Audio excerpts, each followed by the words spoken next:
अस्सलामुअलैकुम। शुरू अल्लाह के नाम से जो बड़ा मेहरबान और निहायत रहम करने वाला है।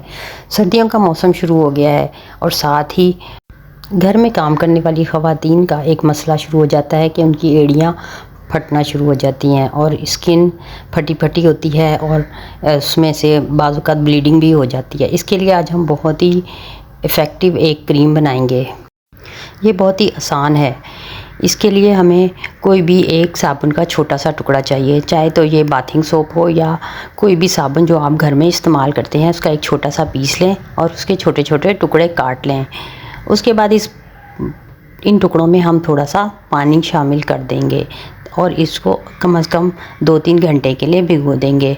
अगर आप जो यूज़ कर रहे होते हैं साबुन, अगर वो लेंगे तो वो ऑलरेडी नरम होता है, वो बहुत आसानी से कट भी जाएगा और उसको ज़्यादा देर सोक करने की भी ज़रूरत नहीं पड़ेगी। अब हम इसको एक फोक की मदद से मैश करेंगे। अगर आप चाहें तो इन तमाम चीज़ों को एक साथ ब्लेंडर में डालकर भी ब्लेंड कर सकते हैं। हमने इन साबुन के टुकड़ों को इतना मैश करना है कि ये बहुत ही स्मूथ सा, क्रीमी सा इसका टेक्सचर बन जाए। अब हम इस मिक्सचर में 1 टेबलस्पून ग्लिसरीन का शामिल करेंगे। इसके बाद हमने इसमें 1 टेबलस्पून जैतून का तेल शामिल करना है। अगर आपके पास ऑलिव ऑयल नहीं है तो आप इसमें सरसों का तेल या नारियल का तेल भी शामिल कर सकते हैं, लेकिन जैतून का तेल सबसे ज़्यादा इफ़ेक्टिव होता है। इसके बाद इसमें हम विटामिन ई के 2 कैप्सूल शामिल करेंगे। अगर आपके पास विटामिन ई के कैप्सूल नहीं है, एवियन के कैप्सूल हैं, तो इसमें आप एवियन के कैप्सूल भी शामिल कर सकते हैं। एवियन के कैप्सूल खाने के लिए भी इस्तेमाल होते हैं और ये हमारी जिल्द और बालों की सेहत के लिए बहुत मुफीद हैं। आप इनको चंद दिन इस्तेमाल करके देखें, आपको वाज़े तौर पे फ़र्क महसूस होगा। इन तमाम अज्जा को हमने बहुत ही अच्छे तरीके से मैश करना है कि ये बिल्कुल यकजान हो जाएं। फिर हम इसको अप्लाई करेंगे।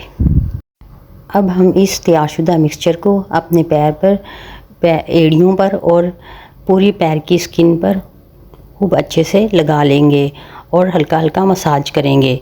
इसके बाद हम कोई पुराना कॉटन का सॉक्स पहन लें। अगर आप इस क्रीम को ओवरनाइट लगा लें तो आप बहुत अच्छे रिज़ल्ट हासिल करेंगे। लेकिन अगर आप ओवरनाइट नहीं लगा सकते और आपको भी सॉक्स पहन कर नींद नहीं आती, तो फिर आप भी मेरी तरह ज़ोहर की नमाज़ पढ़ने के बाद ये क्रीम लगाकर सॉक्स पहन लें और उसके बाद फिर बाद नमाज मगरिब भी इस अमल को एक बार दोहराएं। अगर आप 2 बार इसको अप्लाई करेंगे तो आपको एक ही हफ्ते में बहुत ही अच्छे रिज़ल्ट मिलेंगे। उसके बाद फिर आप इसको दिन में 1 बार अप्लाई करते रहें, आपको इसके बहुत ही अच्छे रिज़ल्ट मिलेंगे। और मैं ये तो नहीं कहूँगी आपको कि ये जादुई क्रीम है, एक बार लगाएं और बच्चों की तरह नरम स्किन हो जाएगी, लेकिन अगर आप इसको मुस्तकिल इस्तेमाल करते रहेंगे तो आप इसके नताइज देखकर हैरान रह जाएंगे। जब आपके पैरों के क्रैक्स ठीक हो जाएं तो इसको आप दूसरे तीसरे दिन भी इस्तेमाल कर सकते हैं। मैं बस आपको इतना ये ज़रूर कहूँगी कि ये क्रीम आपको 100% रिज़ल्ट देगी अगर आप इसको इसी तरह बनाएंगे और इसी तरीके से इस्तेमाल करेंगे। आप इस तरीके से इस क्रीम को बनाकर किसी एयर टाइट जार में डालकर रख लें। ये काफ़ी दिन तक आप इस्तेमाल कर सकते हैं, ये बिल्कुल भी ख़राब नहीं होगी। आप इस क्रीम को बनाएं और इस्तेमाल करें और 100% रिज़ल्ट हासिल करें और हमारे चैनल को सब्सक्राइब करें।